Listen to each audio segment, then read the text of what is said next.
All right, ladies and gentlemen. So yesterday in here, we started into the basic principles of all things economic and personal finance, and that is, of course, the concepts of supply and demand. And we talked all about kind of what those meant, how economists use supply and demand data, and specifically how when we take those two sets of data and we put them together, it gives us kind of like an ideal price. That basically, if you want to be an efficient business or you want to be an aware consumer, understanding supply and demand for a product is very important. Now, today we're going to take that initial lesson kind of one step forward. So today is, in essence, part two of this two-part lesson. And we're going to talk about something that we know happens all the time, and that is that prices don't remain stagnant, that prices go up, prices go down every single day of the week. And we're going to talk a little bit about why that happens and look at a few more of these graphs just to kind of help us kind of wrap our minds around from a visual sense. Now, again, yesterday I highlighted, all right, our ideal price is this kind of intersection point. Well, let's say all of a sudden, because of a variety of factors, demand changes. Okay, maybe, for example, our demand for a certain product. So going back to my Red Baron pizza example I was harping on yesterday, maybe for some reason, all of a sudden, my demand increases significantly. Okay, at all price points, I'm willing to buy more. You notice then that now where my new demand line intersects my supply line, I have a new intersection point that aligns with a new price. So anytime that you have an increase in demand, that more people want something, and you have the same amount of that thing available, price is going to increase. New intersection, new price. Same thing happens with supply. And again, we see this all the time. Let's say that you have your ideal price located right there. And then let's say that for some reason, supply decreases at all price points. There's just less of something to be had. Well, if there's less of something to be had, but the same amount of people want it, that's now more rare. That product is now more valuable. And we see that reflected at that new higher price point. Maybe it's at $2, maybe it's now $2.75. Again, I brought up the example yesterday of gasoline. Gasoline is one that you can literally drive past gas stations every day and notice slight price changes, right? It'll go up 5 cents, it'll go down 10 cents. It's constantly fluctuating. And that is because on a global perspective, the supply of gasoline is always changing and the demand for gasoline is always changing. Again, there's a lot of people on Earth that use gas, right? You figure we got 7 billion plus people. Every year, more and more people in China and India are driving cars and consuming gas. But you also have fluctuations negatively with demand, maybe because in certain countries, maybe they're using more hybrid vehicles or electric vehicles or hydrogen vehicles. Or so maybe in some places the demand is going down globally, while at other places it's surging. So you constantly get this fluctuation in price point. Well, let's say that something happens, like happened, again, my example, back during Hurricane Katrina. Hurricane Katrina hits, and it hits the Gulf Coast, where the vast, overwhelming majority of all of the oil refineries are located in the United States. That's basically from Houston up through like where New Orleans is oil central. Okay, in terms of refineries. Well, Hurricane Katrina hits, all of those refineries are knocked offline.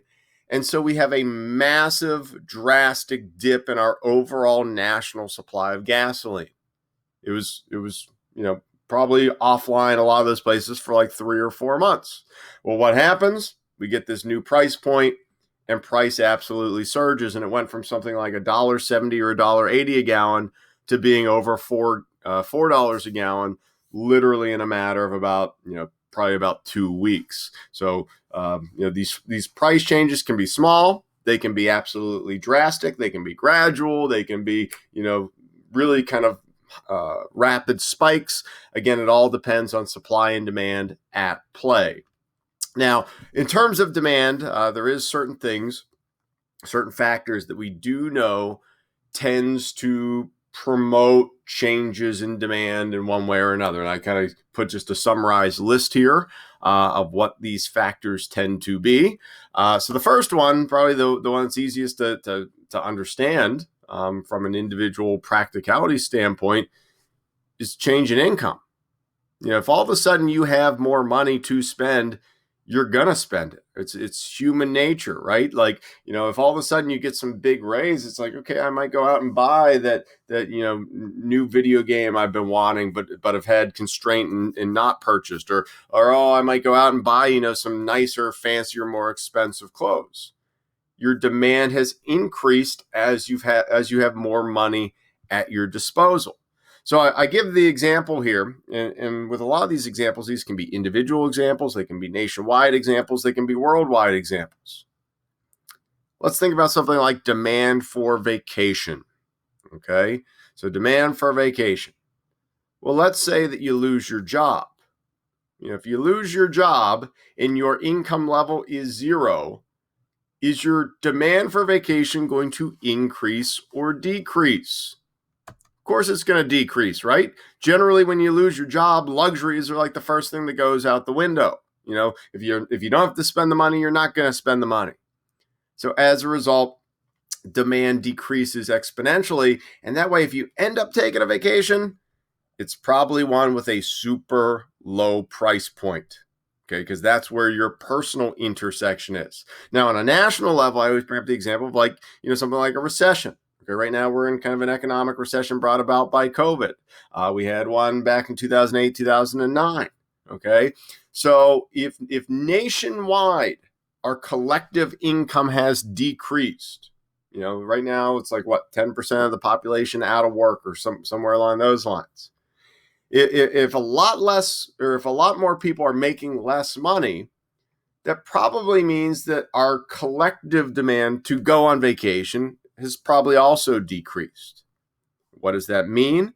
That if you're somebody that does have money, if you're somebody that still has the ability to go on a vacation, you're probably going to get a really awesome deal.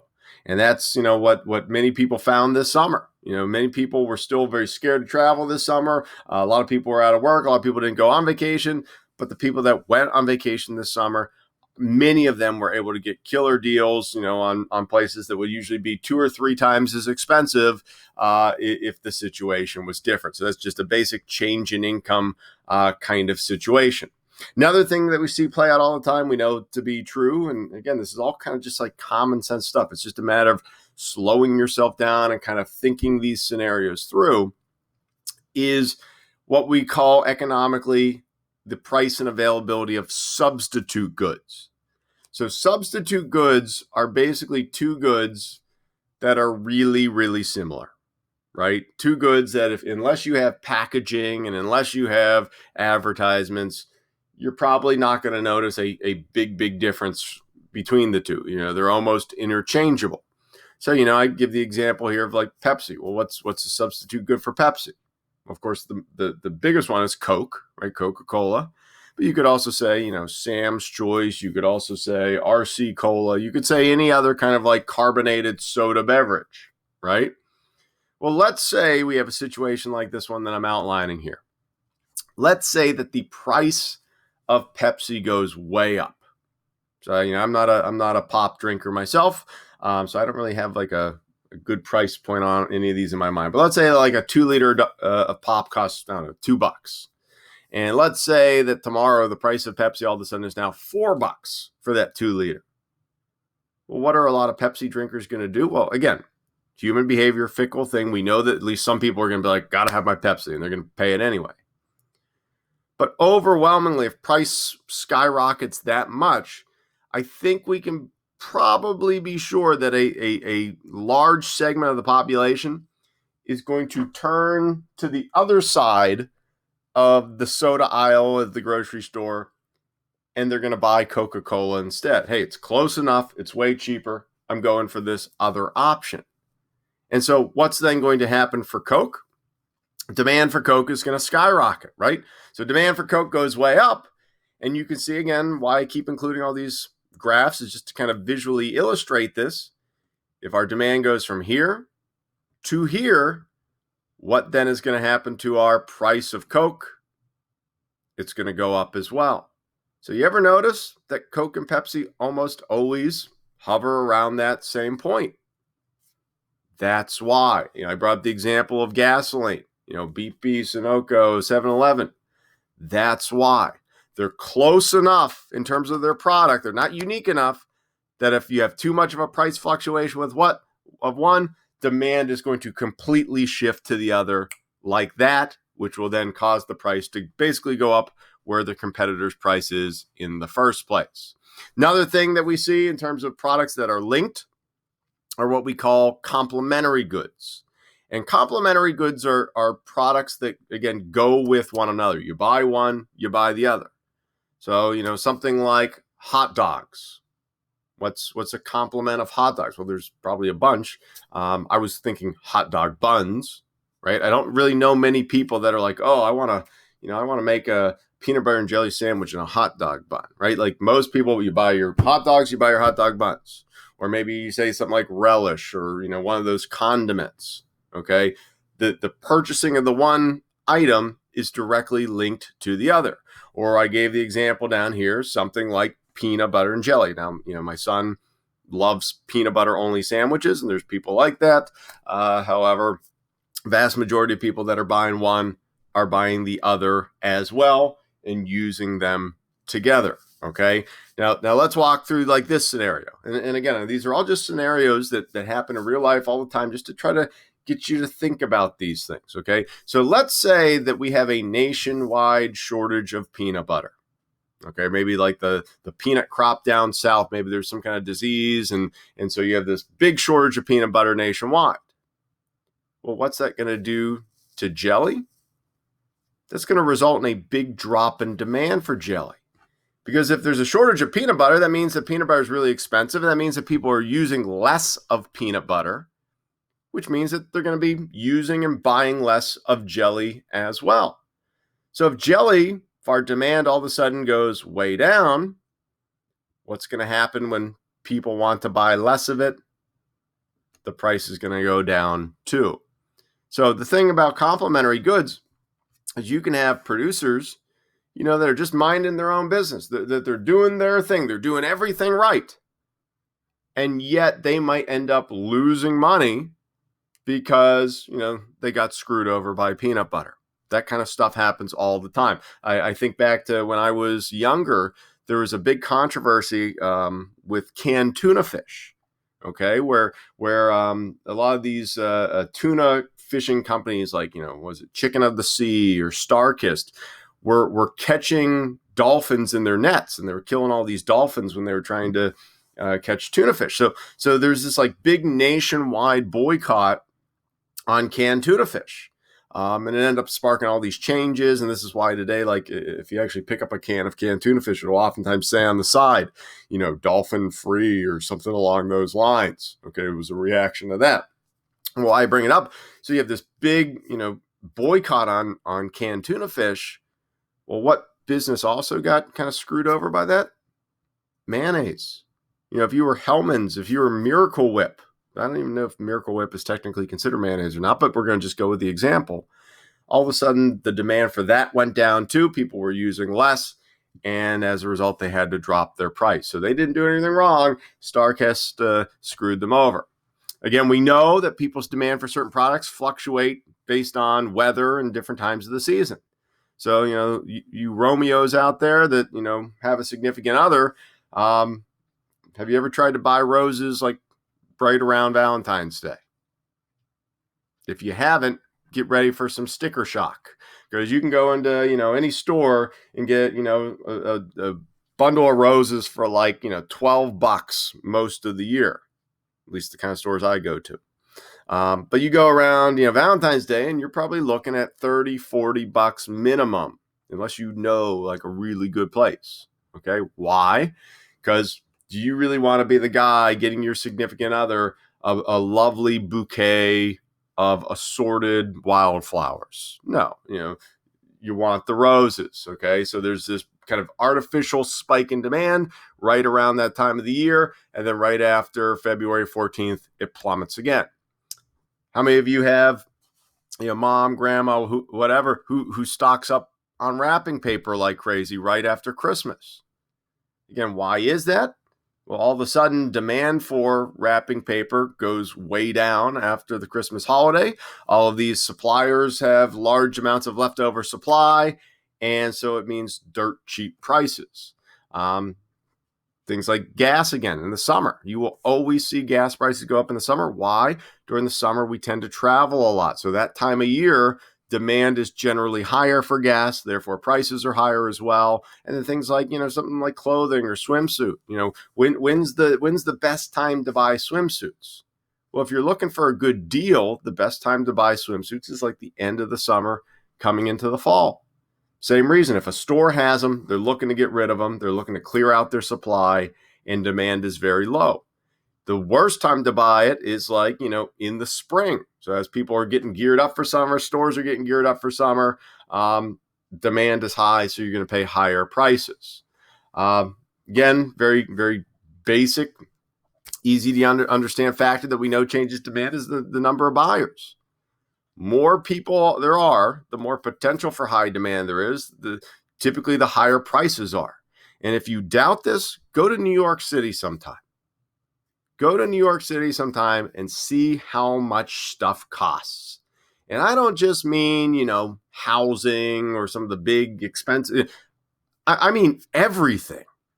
My relatives on my mom's side of the family live just north of New York City. And so over the years, we've gone to New York City a lot and take the train down to Manhattan. My dad used to go to Manhattan a lot for business back when he used to work before he was retired. And I remember one time he said that so when he would go up there for work, he would go to the same bagel stand every morning. He'd go there and he'd get a bagel with cream cheese, and he would get a thing of orange juice. And he would always just, put it on his credit card. He wouldn't even look at the receipt, and he would just then walk to his meeting. And he said one day, he eventually kind of pulled out the credit card receipt, looked at it, and realized that for that one bagel with one little dollop of cream cheese and a small orange juice, he was paying something like $9 for that. Why? Because demand's high, because you have a ton of people and you only have that one little bagel stand in that one general area. Housing is a big one. I brought up the example of housing. We are very fortunate in Western Pennsylvania to be living in an area that has an insanely low standard of living for at least a city metropolitan area. I always say to people like myself, I bought my house when I was 24 years old. There's a ton of parts of this country where a 24-year-old has no chance, and of ever affording a house, just because costs are far too high. Well, why is it that housing is fairly inexpensive here in Western Pennsylvania? Well, the reason is that in terms of our city population, our county population, since the 1950s, our city population has declined significantly. At one point, I think we had like close to 600,000 people living in the city of Pittsburgh. Now we have like 300,000 people living in the city of Pittsburgh. So the people have moved out, but the supply of houses in many areas is still there. So if you have a high supply, but you have a lower demand because your population is lower, that's going to directly translate to lower prices.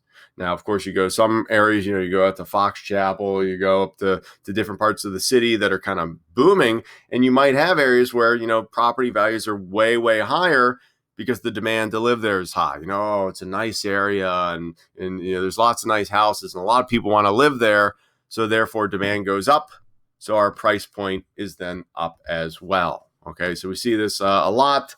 Another thing that we know to be true is fads, trends, styles, stuff that for some reason just becomes cool, becomes desirable collectively. We all want it. And when you have that just like random surge in demand, price goes way, way up.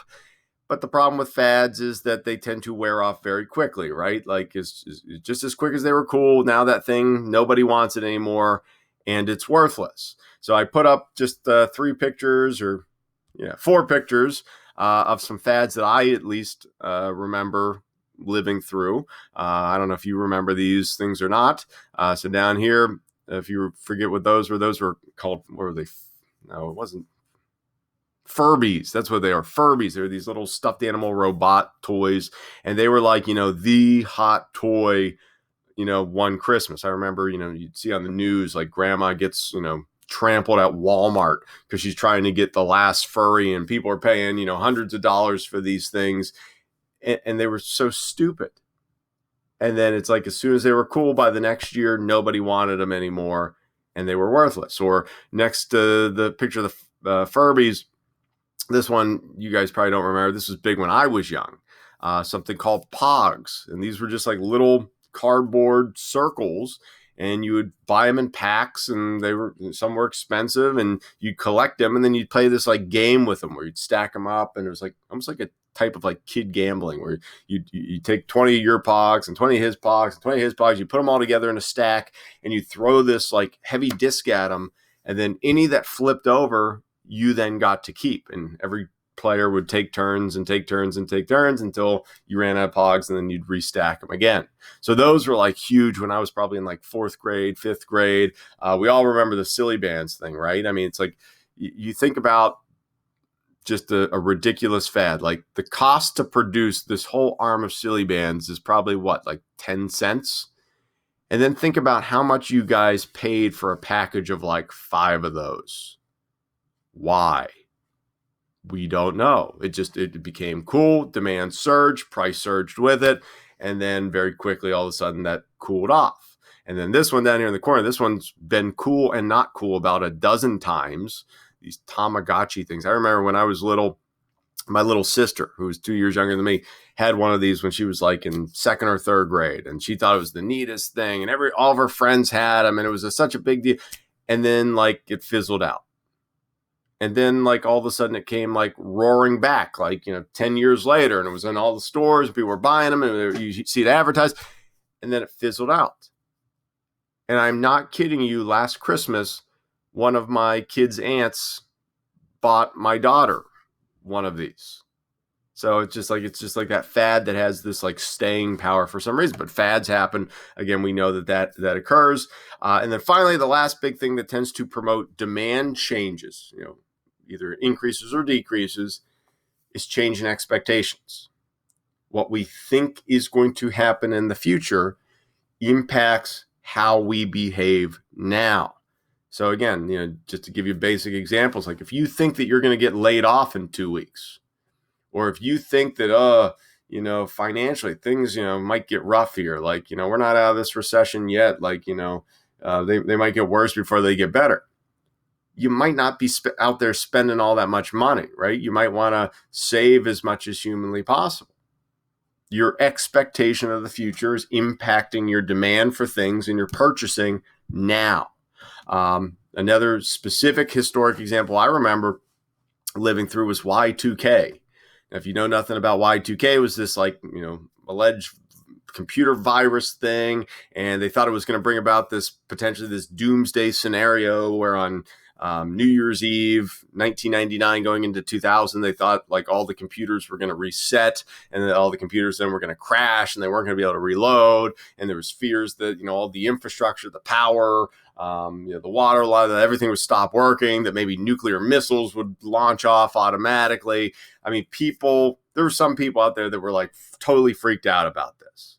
And I know in my household, we could have cared less, but some people were like super freaked out about Y2K. Well, as a result, what surged?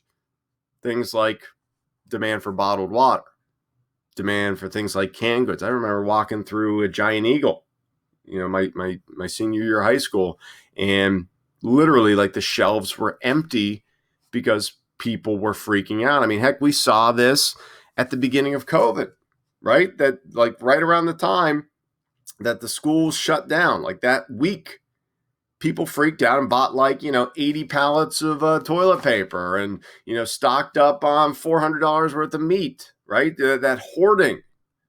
Why did their demand surge? Because of what they thought was going to happen down the road. So all things that have a powerful impact on consumers' buying behavior.